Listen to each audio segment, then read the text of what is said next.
আমরা হলাম মানুষ, আশরাফুল মাখলুকাত, সামাজিক জীব। আমরা সমাজবদ্ধভাবে চলতে হয়।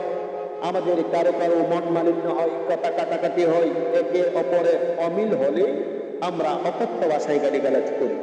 মানুষকে অকথ্য ভাষায় গালিগালাজ করা সম্পূর্ণ নিষেধ।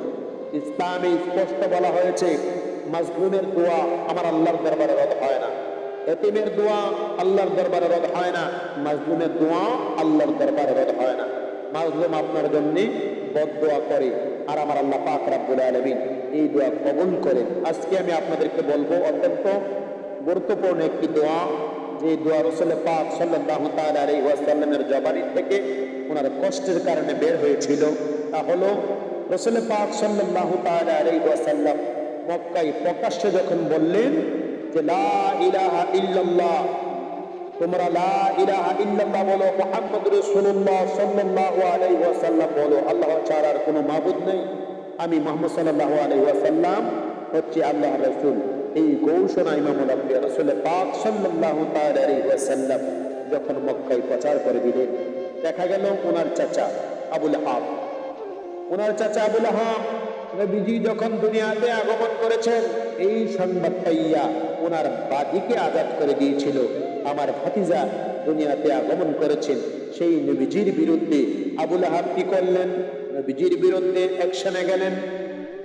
যখন আবু লাহাব জানতে পারলেন ইমামুল আম্বিয়া রাসূল পাক সাল্লাল্লাহু তাআলা আলাইহি ওয়াসাল্লাম উনি বলতেছেন লা ইলাহা ইল্লাল্লাহ, আল্লাহ ছাড়া আর কোনো মাবুদ নেই, কোনো ইলাহ নেই, এই কালিমা যখন উনি প্রচার করতে আরম্ভ করলেন, আবু লাহাব তার দুই সন্তান ইসলাম ধর্মে, রাসূল পাক সাল্লাল্লাহু তাআলা আলাইহি ওয়াসাল্লাম নবুয়ত প্রচারের পূর্বে ওনার দুই কন্যা হযরত রুকাইয়া, হযরত উম্মে কুলসুমকে আবু লাহাবের দুই পুত্রের কাছে বিবাহ দিয়েছিল।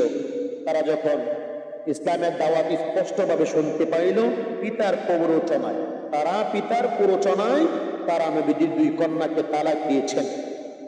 আবু লাহাবের পুত্র নবীজিকে গালাগালি এমন ভাবে করেছে, যে গালাগালির কারণে ইমামুল আম্বিয়া রাসূল পাক সাল্লাল্লাহু তাআলা আলাইহি ওয়াসাল্লাম কষ্ট পেলেন এবং আল্লাহর দরবারে দোয়া করলেন, আল্লাহুম্মা সাল্লিত আলা কালবা মিন কালাবিকা, আল্লাহ তোমার কুকুরদের মধ্যে থেকে একটি কুকুর দিয়ে তাকে তুমি কি করো, তাকে তুমি বিচার করো, আযাব দাও।